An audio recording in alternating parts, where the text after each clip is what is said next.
गुरुप्रसादाची थोरी महिमा श्रेष्ठ भारी प्रसाद गीताची स्वामीचा प्रसाद गीताची स्वामीचा नाश होय शरीरचा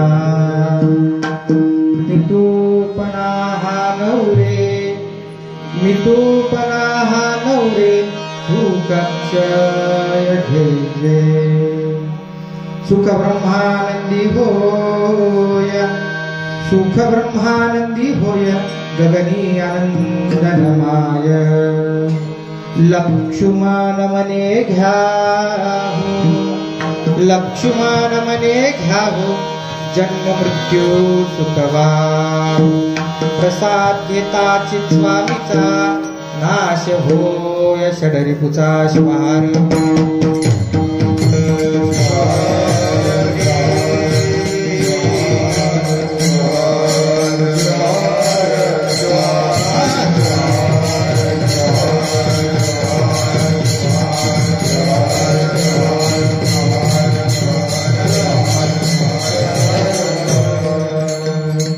अमृतार्थ प्रपन्नानां या सुविद्या प्रदायिनी अहर्निशं वन्दे तामिशां मनोरमा अखण्डमण्डलाकारं या व्याप्तयेन चराचरं तत्पदं दर्शितं येन तस्मै श्रीगुरवे नमः स्फुरति उन्मेषदेवो न स्वयं वाचेची वाचा होन प्रेमरसे अक्षर बोलून वाचेने बदली स्वाम्या वक्ता येथे विश्वनाथ श्रोते शिवगण समस्त तयास्तव जोडून हात सावध व्हावे निरूपणी तप्तानां तापनाशाय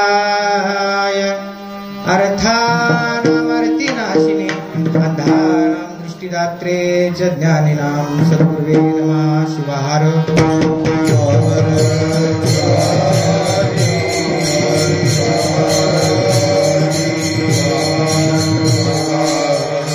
गुरुप्रसादाची थोरी महिमा असे श्रेष्ठ भारी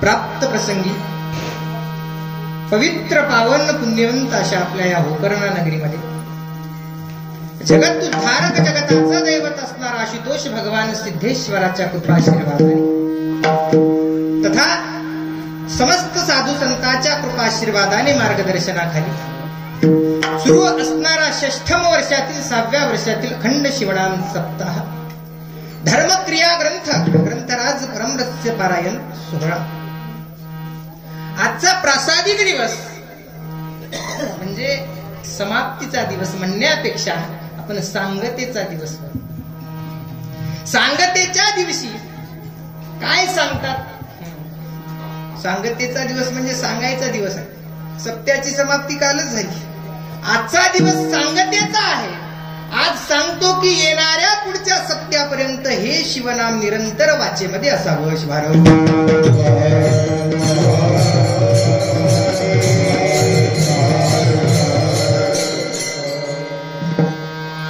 सेवेकरिता निवडलेला भक्त जगतमान्य संत ज्या संतानं या संप्रदायाच्या कळसाची भूमिका निभावली असे मनमते रचियाला पाया लक्ष्मण झाला सिंगणस असे वैराग्य मूर्ती अष्टनिवासी संत श्रेष्ठ स्वानंद सुख निवासी लक्ष्मण महाराज यांचा सांप्रदायिक नियमाप्रमाणे सद्गुरूचा कृपाशीर्वाद प्राप्त झाल्यानंतर तो प्रसाद ग्रहण केल्यानंतर येणारी प्रचिती आणि प्रचिती आल्यानंतर जीवनामध्ये अनुभवलेला अनुभव अभंगाच्या माध्यमातून सांगतात शिवार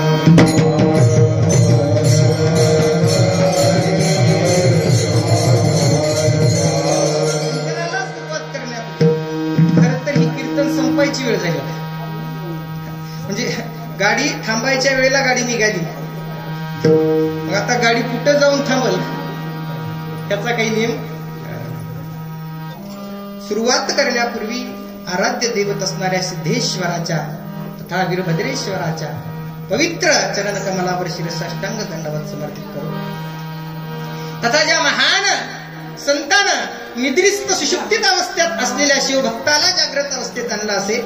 निजू नका जागा जागा हा समतेचा संदेश ज्या महान संतानं दिला असे ज्ञानमूर्ती कपिलाधार निवासी संत श्रेष्ठ शिवयोगी संत शिरोमणी शिवयोगी मन्मथ माऊलीच्या संजीवन समाधीला त्रिवार वंदन करून ज्या संताचा प्रसादिका भंग आहे गुरुचं महत्व जीवनामध्ये काय असावं ज्या संतांनी सांगितलं असे महान संत लक्ष्मण महाराज यांच्याही अष्टीच्या समाधीला शिरसाष्टांग दंडवत समर्पित.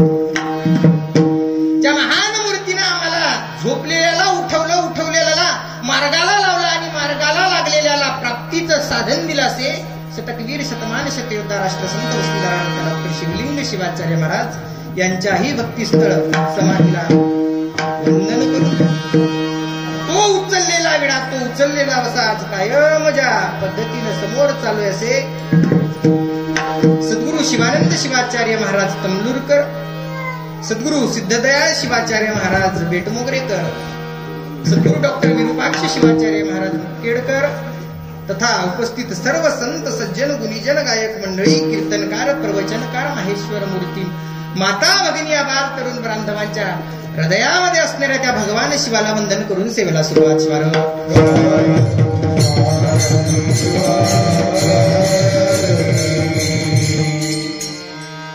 शिवसंत लक्ष्मण महाराज जीवनामध्ये त्यांनी जो अनुभव घेतला त्या अनुभवाची मांडणी करत असताना सांगतात, बाबांनो हा जन्म तुम्ही आम्ही प्राप्त केलाय, पण प्राप्त केलेल्याला हा जन्म प्राप्त कशासाठी झालाय याची प्रचिती होणं अत्यंत आवश्यक आहे. जोपर्यंत जन्म प्राप्त केलेल्याला जन्म कशाकरता प्राप्त केलाय याची प्रचिती होत नाही तोपर्यंत तो भक्ती मार्गाला लागत.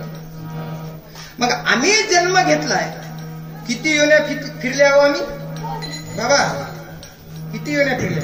84 लाख जन्म फिरल्या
महाराजांना कीर्तन करत राहावं, लोकांना ऐकत राहावं, गायकाला प्रमाण देत राहावं. असं प्रमाण असावं की बंदुकीची गोळी बटन दाबायच्या आधी. मन्मथ स्वामी शिष्य परंपरेतील महान संत शिवदास माऊली सांगतात, हा जन्म कसा आहे? 84 लक्ष जन्म फिरक्यात, या जन्माच्या फिरक्यात अवचित प्राप्त नरदेह. हा नरदेह क्वचित कधीतरी प्राप्त होतो. जसं अनेक समुद्रामध्ये शिंपले असतात पण कोणत्या तरीच शिंपल्यात मोती सापडतो, तसं या नरदेहाचं आहे. अनेक योन्या आहेत पण त्या सगळ्या योन्या फिरून फिरून या जीवात्म्याला जेव्हा देह प्राप्ती करायची, त्या देह प्राप्ती झाल्यानंतर त्याची प्रचिती येणं महत्वाचं आहे. ती प्रचिती यावी आणि ती प्रचिती आल्यानंतर काय प्राप्त करायचं याचा विवेक या देहाला व्हावा. याकरता साधन हवंय आणि ते साधन जर काय असेल तर त्या साधनाचं नाव आहे गुरुप्रसाद. लक्ष्मण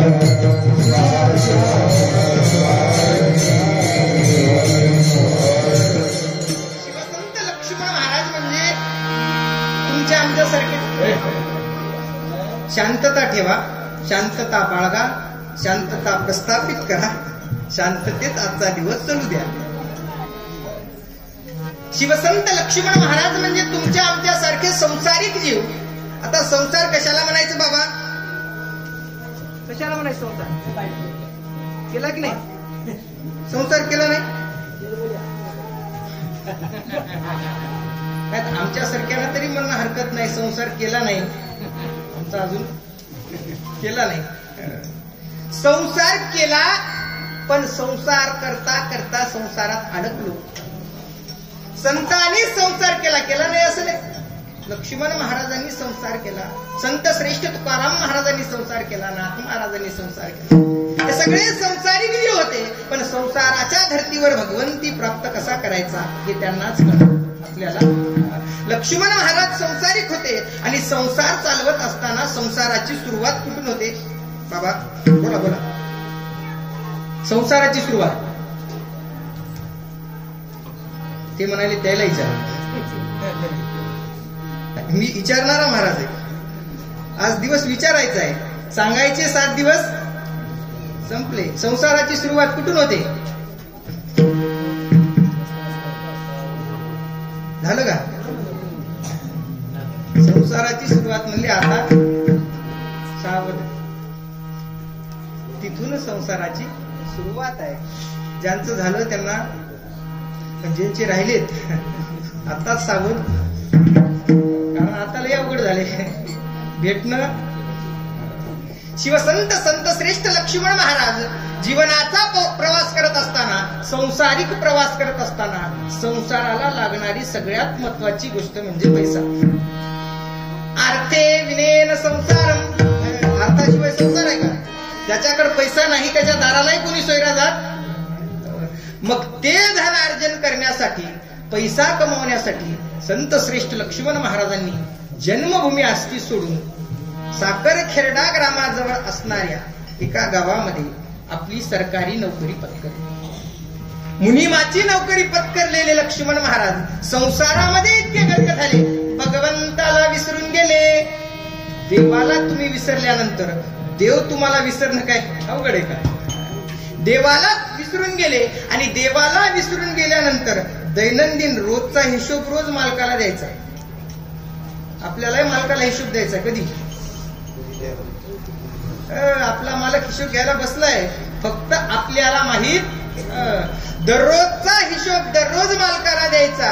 1 वर्ष झालं, 2 वर्ष झालं, 4 वर्ष झाली, 10 वर्ष झाली आणि एका दिवशी फक्त 25 पैशाची हिशोबामध्ये गफलत आली. किती पैशाची बाबा? बोला बोला, किती पैशाची?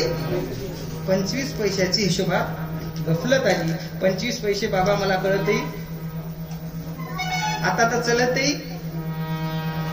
गफलत झाली. मालकाने हिशोब पाहिला. लक्ष्मणा, 25 पैशाची गफलत, एवढ्या मोठ्या रकमेची गफलत झाली. किती आतापर्यंत पैसे आणले की म्हणजे तुझा हिशोब कर इथून. लक्ष्मण महाराजाच्या मनाला पश्चाताप झाला. मागील 10 वर्षापासून देव सोडला आणि भलत्याच्याच मागी लागलो. आज हिशोब झाला, सगळा हिशोब चुकता. संसारातली मोहमाया संपली आणि आशापुरीकडचा प्रवास ओदासपुरीकडे निघाला. गावाकडे परत निघत असताना रात्री आता कुठं थांबावं? तेव्हा प्रवास काय असं गाडीनं, मोटरसायकलवर, एसटी महामंडळ असं काही. पायाचा प्रवास. पायानं चालत असताना रात्र झाली, दिवस मावळा. काय करावं काय करावं? रस्त्यातल्या एका वाटसरूला विचारलं, बाबा इथे निवाऱ्याला कुठं जागा आहे का? कुठं राहता येईल का? कुठं भोजनाची व्यवस्था होईल का? इथं जवळच प्रसिद्ध स्वामीचा एक मठ आहे, त्या मठामध्ये राहण्याची व्यवस्था आहे, तुमच्यासारख्या भक्ताच्या निवाऱ्याची व्यवस्था आहे, भोजनाची व्यवस्था आहे, तुम्ही निवांत तिथं जावं. लक्ष्मण महाराज मठात गेले. मठात गेल्यानंतर समाधीचं दर्शन घेतलं. दर्शन घेतल्यानंतर गुरु माऊलीकडे गेले. तत्कालीन गुरुवर्य गुरु गंगाधर शिवाचार्य महाराज पटाधिपती होते. गेल्यावर दर्शन घ्यावं म्हणून गेले तर महाराज विश्राम करत होते. लक्ष्मण महाराजांनी प्रसाद घेतला, झोपले. सकाळी उठून पुन्हा ओसारपुडीकडे निघायचं होतं. लक्ष्मण महाराज गुरुवर्यांकडे गेले. गुरुवर्यांना म्हणले, गुरुवर्य म्हणतात, कोणत्या गावचे अप्पा, कुठून आले, कुठं निघाले? जीवनातला वृत्तांत सगळा सांगितला. महाराज, या संसाराला कंटाळून गेलो, या जीवनाला कंटाळून गेलो. आता फक्त भक्ताच्या हा वाटचाल भगवंताच्या दिशेनं चालू आहे. महाराज म्हणतात, तुम्हाला कुठेही जायची गरज, तुम्ही योग्य ठिकाणी आलात. या फलसिद्धाच्या समाधीची तुम्ही नितांत मनोभावे सेवा करा. कशी सेवा करावी? सेवा करावी,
लक्ष्मण महाराजांनी जगद्गुरु फलसिद्ध स्वामीच्या त्या समाधीची 20 वर्ष सेवा केली. महाराज 20 वर्ष सेवा केल्यानंतर, सेवा म्हणजे काय केलं? दररोज जायचं, सकाळी उठायचं, समाधीला अभिषेक घालायचा, झाडायचं, पुसायचं, पुन्हा संध्याकाळी समाधीची पूजा करायची, आरती करायची, असा नित्यक्रम किती वर्ष केला महाराज?